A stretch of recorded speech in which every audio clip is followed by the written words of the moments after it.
lamchat naidaba moral yaudaba adugumigi mongda chathaba thodok adugi matangda aikoigi town sida ngangnariba machi da social media da aduga mi kanglu phambada adumaina ngangnariba wafam ama oiba masigi afaba phattaba masi kari tawgadege haibadigi matangda khannanabagi damukta topic ase thambane haina lawi aina immorality talk of the town akoina khangnare mi khoige khomajit haidana transgender ama nupi laloli flash threat tawi aduna mantri sing MLA sing aduga bureaucrat sing aduga loinana akoiga contractor sing chawsang sing ase flash threat sida yawi paisagi damukta nupi bu ijat manganba natraga nupi gi ijat khongoi nabagi adugumagi threat asida yawi haidana puthorakpadagi tawrambasu yai tawramdabasu yai maroiba kona thengnariba sida mayam thaganarakpadagi tingkho maicha haiba paper amagi Saturday May 35 phongbani sigi matungina Biren's cabinet ministers MLAs involved in flash threat Maitei militant short kingpin saibe mana haigibadu maina mitei laloba aina yadaba laloba lup amana hariba sigumbagi thigalakpada ojiki nupim achofori nupim chanate transgender kumarjit haribasi pharaga wa hangbada ma pharaga hangba makhongda nomaina kapa khotpa aina yadaba aduna amani ko adugi hangbaduda hariba singsa akoi hojik leriba government asigi number 2 number 3 da leiba cabinet minister teming wana pallabada 𝗵𝗂𝗃 adagi 𝗵𝗂 aduga loinana MLA ama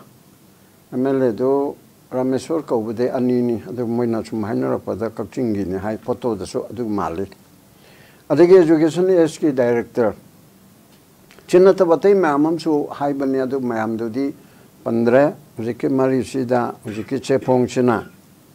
pallaga beren cabinet sida sigumba involvement sida kangjerna bahai tare moibu mara lere haiba muksu natri kangjerna bagi pot ama involvement sida adumba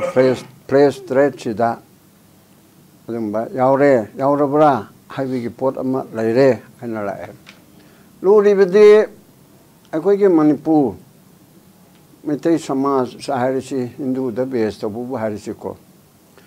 asida lohongdana nupi thiba khotpa si maya mamangda lei taret la koidana mandopta isei saktana mi chamrim chamnga malising ama di mamangda maga ni lohonge haidana dharma ge tokun tokpa Hindu satpagi chu Hindu adu Hindu meitei naso tum meitei goiba tokun tokpa mixup toraga taret la koiraga chathariba dharma da yamna wangna dharma do yani dharma oisanu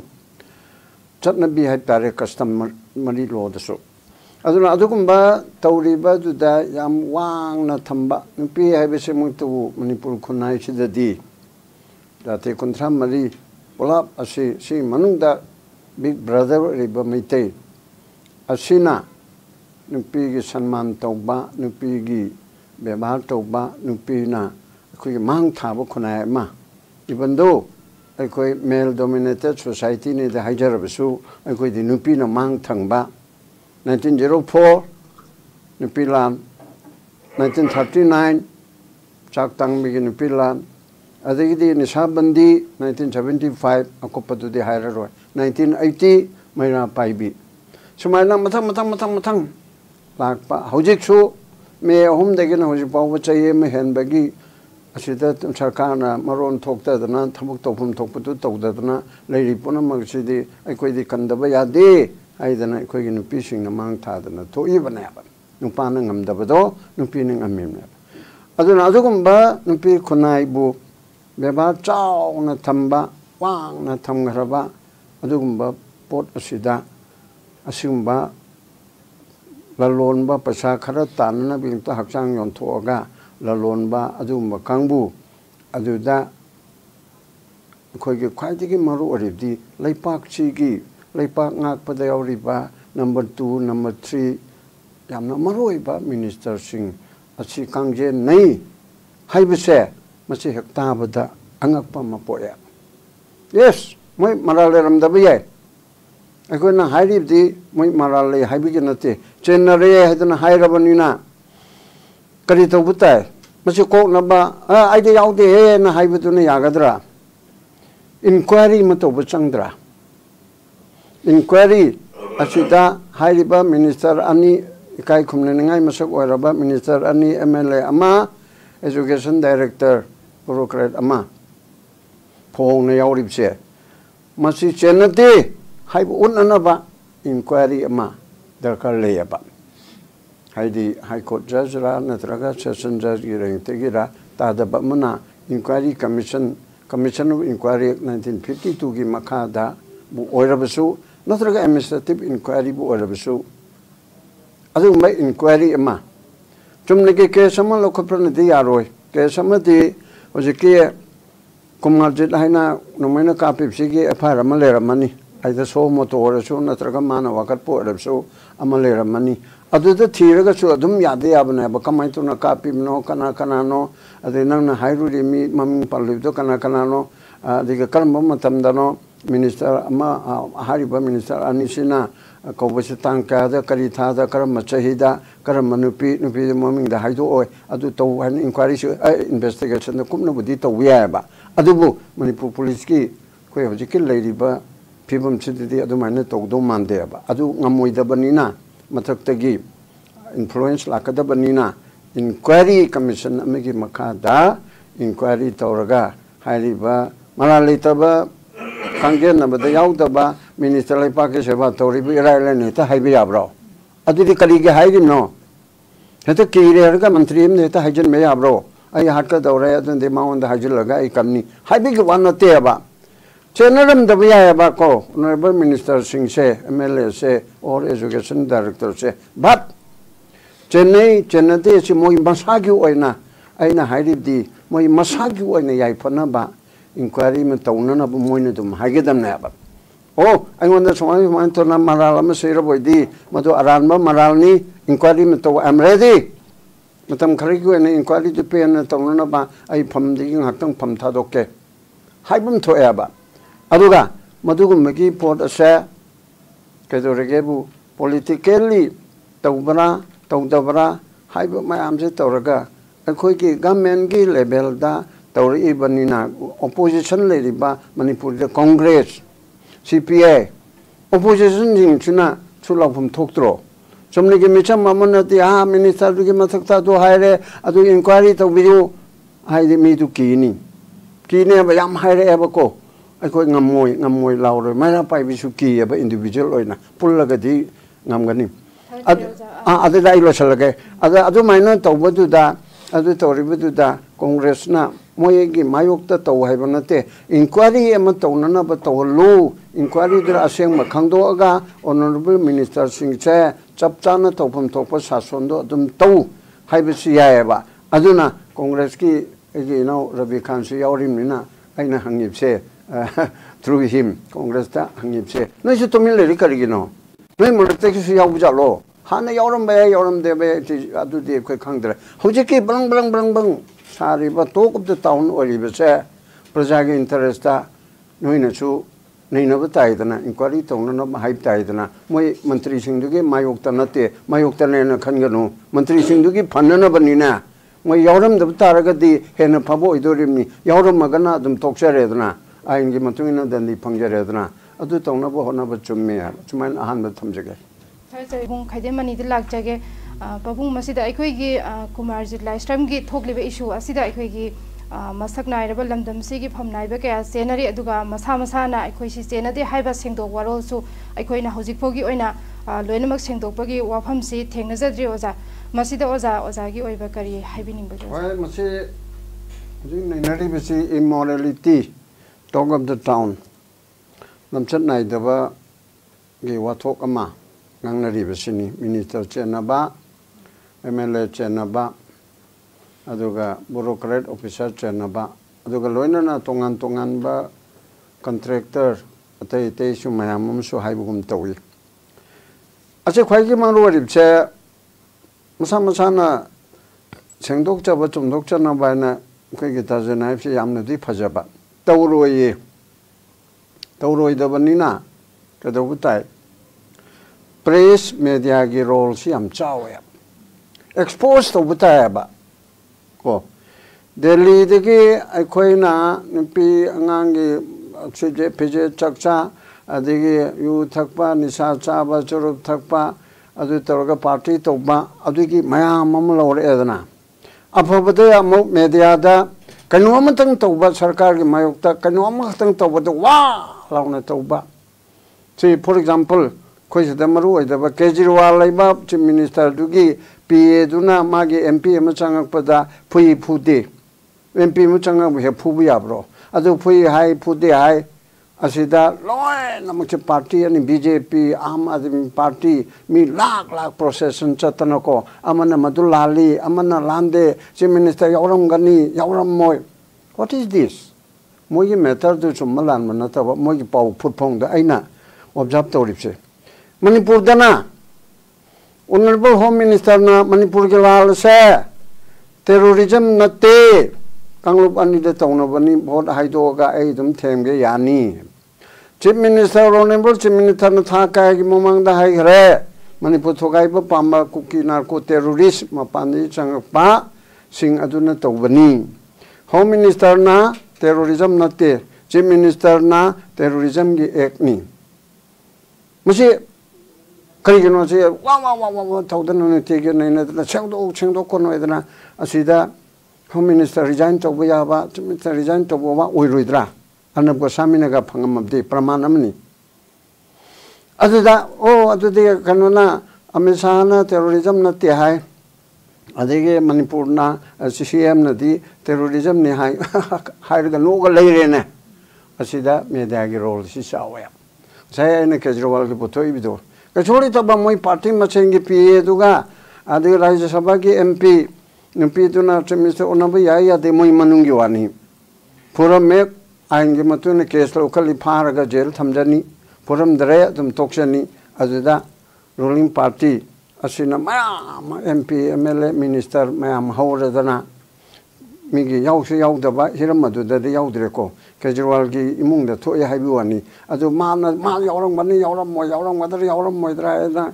apau ma penalist mayam koraga nei bako mi krora mani tahalleba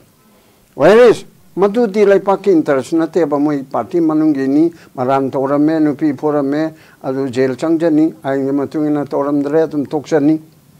adu da ma mum yoksindana press tu gi thodang dunida Kaso nataba metara ma akhoi tadi kaso nataba de moi tadi kaso oi oram ye ruling party oriba asina amade mi ha na ba toba politically tobu budi oi ye aduda expose oriba mongdo Manipur da hojiki meta sala aga samai todana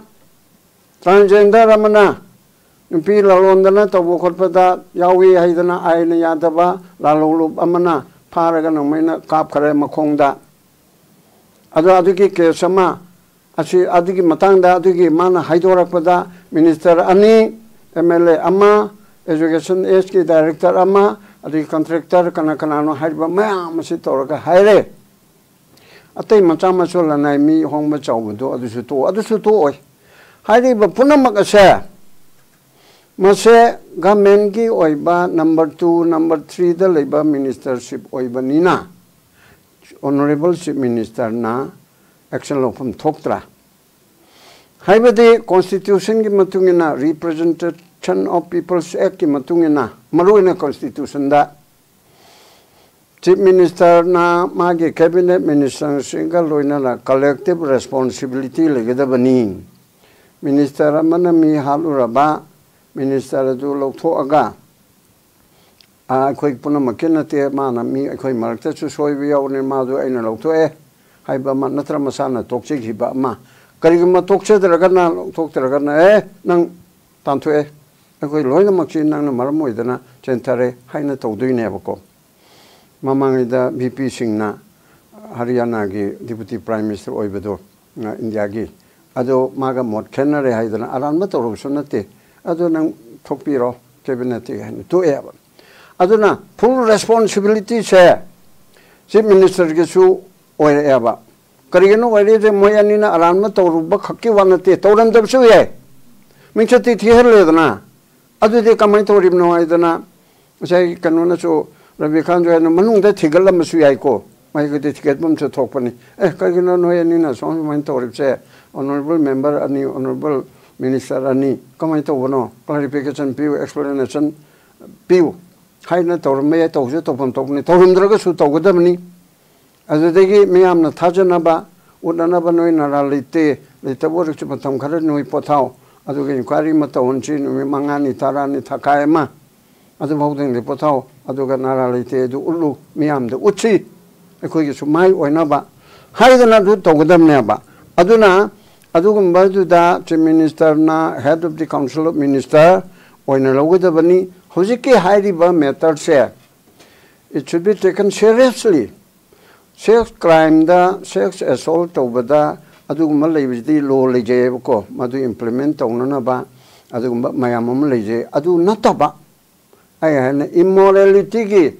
ꯀꯣꯏꯁꯟ ꯑꯃ ꯂꯥꯛꯏꯕ ꯐꯝꯅꯥꯏꯕꯅ ꯌꯥꯎꯁꯜꯂꯛꯄꯁꯦ ꯃꯁꯤꯗꯤ ꯑꯩꯈꯣꯏ ꯖꯥꯇꯤꯁꯤꯒꯤ ꯃꯥꯏ ꯈꯨꯅꯅꯕꯅꯦꯕ ꯅꯨꯄꯤ ꯑꯃ ꯅꯨꯄꯥ ꯑꯃꯅ ꯔꯦꯞ ꯇꯧꯋꯦ yes ꯑꯗꯨ ꯐꯥꯔꯒ ꯆꯍꯤ 35 ꯖꯦꯜ ꯊꯝꯃꯤ ꯃꯄꯨꯟꯁꯤ ꯆꯨꯞꯄ ꯐꯥꯗꯣꯛꯇꯔꯤ ꯃꯌꯥꯝ ꯑꯃ ꯉꯔꯥꯡ ꯅꯍꯥꯟꯗꯁꯨ ꯑꯃ ꯐꯥꯗꯣꯛꯇꯥꯔꯤ ꯆꯍꯤ 10 ꯐꯥꯗꯣꯛꯄꯤꯕ ꯑꯃ ꯀꯣꯟꯅ ꯂꯣꯒꯤ law will take its own course ꯑꯗꯨ ꯇꯧꯖꯅꯦꯕ ꯑꯗꯨ ꯅꯠꯇꯕ ꯂꯣꯅ ꯌꯧꯕ ꯉꯝꯗꯕ ꯃꯤꯅꯤꯁꯇꯔꯅ ꯁꯦꯛꯁꯀꯤ ꯇ꯭ꯔꯦꯠꯇ ꯐ꯭ꯂꯦꯁ ꯇ꯭ꯔꯦꯠꯇ ꯆꯠꯊꯔꯦ ꯍꯥꯏꯔꯗꯤ ꯑꯗꯨꯗꯤ ꯀꯃꯥꯏꯅ ꯇꯧꯅꯤ ꯑꯗ ꯃꯥꯁꯦ FIR ꯑꯃ ꯄꯥꯜꯂꯒ ꯍꯦꯛꯇ ꯐꯥꯕ ꯌꯥꯗꯕ ꯄꯣꯠ ꯑꯣꯏꯔꯗꯤ ꯑꯗꯨꯗꯤ ꯀꯩꯁꯨ ꯇꯧꯗꯦ ꯑꯗꯨꯅ ꯃꯥꯅ ꯄꯪꯍꯥꯏ ꯍꯥꯏꯕ ꯑꯣꯏꯔꯝꯒꯅꯤ ꯍꯥꯏꯔꯒ ꯑꯩꯈꯣꯏ ꯁꯨꯝ ꯇꯣꯛꯀꯗ꯭ꯔꯥ ꯑꯗꯨꯋꯥꯏꯗ ꯃꯣꯔꯦꯜ ꯔꯦꯁꯄꯣꯟꯁꯤꯕꯤꯂꯤꯇꯤ ꯑꯃ ꯒꯣꯔꯃꯦꯟꯒꯤ ꯂꯥꯛꯑꯦꯕ ꯒꯣꯔꯃꯦꯟ ꯄꯥꯏꯔꯤꯕ ꯑꯣꯔ ꯄꯣꯂꯤꯇꯤꯀꯦꯜ ꯄꯥꯔꯇꯤ ꯑꯃꯒꯤ ꯂꯤꯗꯔꯅ ꯒꯣꯔꯃꯦꯟ ꯄꯥꯏꯔꯤꯕ responsible public officer public servant ꯅꯠꯇꯦꯅꯦ public officer public servant government servant ꯅꯠꯇꯦ ꯄꯕ꯭ꯂꯤꯛ ꯁꯥꯔꯚꯦꯟ ꯑꯣꯏꯔꯤꯕ ꯑꯆꯧꯕ 1 2 3ꯗ ꯁ꯭ꯇꯦꯇꯁ ꯋꯥꯡꯅ ꯂꯩꯔꯕ ꯑꯃꯅ सिगुम तौदन नुसीसीतन उना लिंग याबा होनते अदुगी पोतुदा सुंथौ तौदन आइगी मिंग करगी पलकते आइदी तौदे अदगिदि अते अते फमिबा मैमसे करगी पलकते अखोइदी तौरुदे अदो ओरबदि मोहई ओइरिबासे मसिन तौई नत्रगा तौदे सि प्रजागी मांगदा मदुगी इंक्वायरी तौबदा हेना फबम ओइनिने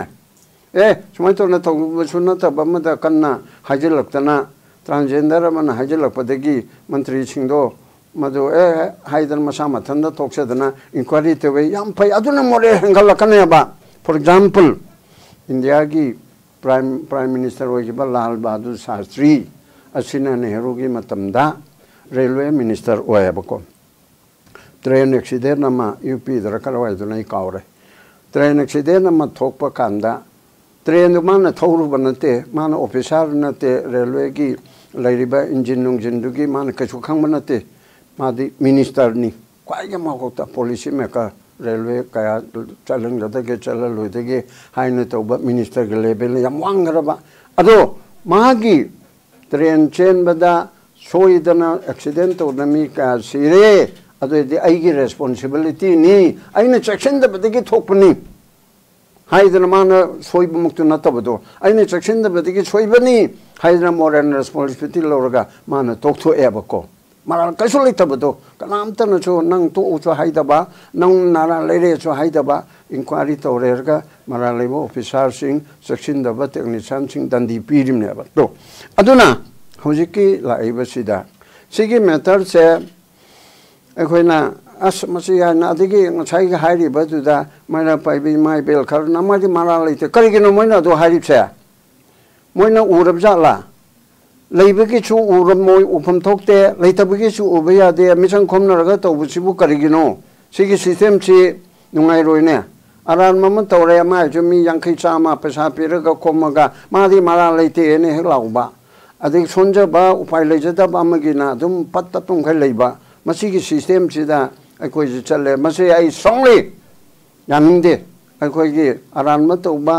कांगलुपकीदा पुलिस के ओरो मंत्री के ओरो अचिते चोंथोक्तना मायाम तौबा अदुगा हयें मंत्री दुना पुलिस दुना अकायबे तौरकांदना पायानि मुचा हायना मायाम चंगना ख्वांगचे छेतन हे तौबा अदुगा मोगी खुदोंग चाबा पॉलिटिकली भोट खंगदे अमा खंगदे लाकांदना माता नी गायना हायबा सिगुम्बा ओइदबा नमथाक तौबा अखोयगी हायनबी चन्नबी अमा अखोयगी मरक्ता यावबसे मसीसु अखोयना सेंगदोकमिनबा तायबा सुमायना मिनिस्टर सिंगी irresponsibility ओइबा immoral ओरकपा थबुक तौई हायना चार्ज तौरकपदा इन्वॉल्वमेंट तौरकपदा अखोयना मदुगी थेंगदोकनबा होनबदा अखोयना कन्ना हायबा तायबा so that minister do matungda tौरक्तनबा नत्रगा माना तौरमदम आई खतम मिनि अमतंग हायगे मागी माना तौरमदबो ओरगसु तौदे हाइबदो तरंग तरंग उन्ननबा सुमायना मिनिस्टर दा अदुगा चौसांग दा मिगी याम फजना लेपा के रेस्पॉन्सिबिलिटी यौरीबा अमदा हेक्टर नोय मंगा अमतरा बने हेक्टर हाइजन मै यादे हाइजन लबदी मदु दंदी फंगी हाइब पोट अछि तौदोइनेबको अदुना अदुगुम पोट अदु खंगननबो यंग ताहने के पोट असे याम चेक्शन लौगदबनी मीडियाना मसीदा लाउगदबनी खोंगदबनी करी तौगरे इन्वेस्टिगेशन दा एफआईआर दुदा कुमार जी के मथक लौखलिबे फादुदा की मतुंगिना मी क्या फारे फादरगन मी क्या की जबान 161 काम लौरे सी इन्वेस्टिगेशन द लेबगासिसु मीडियाना हाइबे याबा अखोगिदि पुलिसना फागरे यादुदि मोगी के चथरिमने खोने कइम खुथिंग मी यादरे कोत यौरे कोत यौरमे खोय कइम हाइबे यादरे हाइबा आरान मचना बिम तौरिबको हाई कोर्ट ओइसनु क्रिमिनल कोर्ट ओइसनु इन्वेस्टिगेशन ओइसनु मपानदा लेरिबा चैनल म्यामना अर्नब गोस्वामी गोइन तौरिबे करिनो मा फारगा दु तौगरा वा हंगबदा माना अदु हाइरे एये अदुदि माना हंगबदा खुमदे ये आ मनु इन्वेस्टिगेशन की पुलिस मनुंगदा तौबदो एनआईए न तौबदो सीबीआई न तौबदो कोथोक्तन हायाबा ति हाइबे याबा ngaktanaba कोर्ट लेरबसे कोर्ट तारिबसे यानिंगदे यानी हंदर केजरीवाल के जमीन थागी प्रियर सबुदा अमित शाह ना मसे सुप्रीम कोर्ट न तौबजे कोदि यानिंगदे तो कंटेमु तापुन थोक्त्रा मी कोर्ट अमन जमीन पीरबा यागे फगेरा फरोयरा में येंगदना मांग तुंग येंगदना जमीन थाबसु नतबा अदुदा नंग फाबसे अरान लान फाय हाइबदु कोर्ट न तोक्चे होजिकि वनदि बे इंटरिम चलो कोर्ट खोम यावरुरो अन पिथोयिनेबा सी यानिंगदे लाली काहरिनेबा अदुदि अदुबो सुप्रीम कोर्ट के दबो नैनबा याबो ओरगदि स्वाइदा करिगि नैनबा यावरैदरिनो अदु पुनम दो मेडियानसु लौरे हरगा मांग तुंग याम येंगेरगा अकाइबदंग हाइदरगा लोरे सी तौरम याबो पोत सुमाइना हाइरी सुमाइना तौरी हाइबो पोत सी थमगा चताहनिंगी अदुना हाइबसे सुमाइना थमजगे याम नुंगाइजे पाबुंगना यामना मरु एबा ममल यामना वफम कया फोंदोकपिख्रे मखा चचजरपा राउंड दा अखोइगी पाबुंग खाइदेमनीदा लाक्चगे पाबुंग अखोइगी हंदक लमदम असिगी ममिंग लेरबा फैशन डिजाइनर अमना असुगुम्बा इशू असिदा चेनरमबासी अखोइगी हौगलकलिबा फैशन डिजाइनर बु यामना पामजबा फैशन डिजाइनर की लमदा चचरिबा मियोइसिंगदा यामना लाइबक थीबनी हाइजबा तारे अदुगा अखोइगी ट्रांसजेंडर सिंगदसु मसानादी ट्रांसजेंडर नि नत्ते हाइबा सेंगतोकपा अखोइना थेंगजद्रि अदुना अखोइगी ट्रांसजेंडर सिंगदसु महागना चेनरमिबा इशू असिना ट्रांसजेंडर सिंगदसु अमुबा काली अमा तैसिनबागी मओंगदा लैरि बाबुंग मसिगी मतंगदा बाबुंग करी वाफम थमिनिंगबागी होय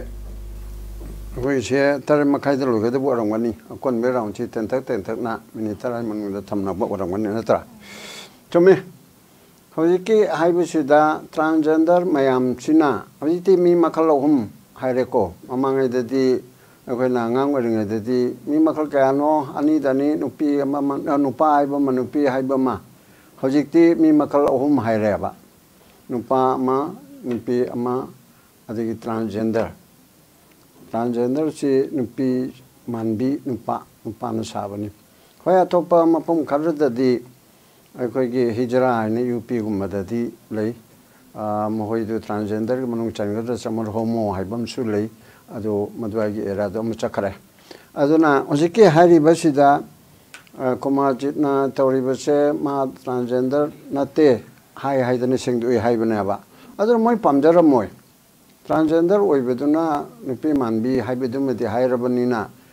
ꯑꯗꯨꯗꯤ ꯍꯥꯏꯔꯦ ꯑꯗꯨ ꯇꯁꯦꯡꯅ ꯑꯣꯏꯕ꯭ꯔꯥ ꯑꯣꯏꯗꯕ꯭ꯔꯥ ꯍꯥꯏꯕꯗꯨꯗꯤ ꯑꯩꯈꯣꯏꯅ ꯍꯥꯏꯕ ꯉꯝꯗꯦ ꯍꯥꯏꯗꯤ ꯑꯩꯈꯣꯏꯒꯤ ꯂꯝꯗ ꯑꯩꯈꯣꯏꯒꯤ ꯂꯩꯀꯥꯏꯗ ꯀ꯭ꯔꯥꯏꯝ ꯇꯧꯔꯕ ꯃꯔꯥꯜ ꯇꯧꯔꯕ ꯃꯤ ꯃꯐꯝꯗꯨꯗꯒꯤꯅꯤ ꯗ꯭ꯔꯒ ꯆꯥꯕꯗꯣ ꯔꯦꯄꯤꯁꯇꯣ ꯃꯐꯝꯗꯨꯗꯒꯤꯅꯤ ꯅꯠꯇ꯭ꯔꯒ ꯑꯉꯥꯡ ꯍꯥꯠꯄꯗꯣ ꯃꯐꯝꯗꯨꯗꯒꯤꯅꯤ ꯍꯥꯏꯕꯗꯨꯗ ꯉꯁꯥꯏ ꯃꯤꯗꯨꯅ ꯍꯣꯡꯉꯛꯄ ꯅꯠꯇ꯭ꯔꯒ ꯉꯥꯛꯇꯪꯒ ꯂꯩꯔꯝꯃꯒ ꯑꯩꯈꯣꯏꯒꯤ ꯃꯐꯝꯁꯤꯗꯒꯤ ꯅꯠꯇꯦ ꯍꯥꯏꯅ ꯁꯦꯡꯗꯣꯛꯅꯩꯗꯅ ꯃꯔꯛ ꯊꯠꯅ ꯑꯩꯈꯣꯏ ꯁꯤꯗ ꯂꯥꯟꯅ ꯆꯠꯈꯤꯗꯕ ꯋꯥꯐꯝ ꯑꯃꯗ ꯑꯩꯈꯣꯏꯒꯤ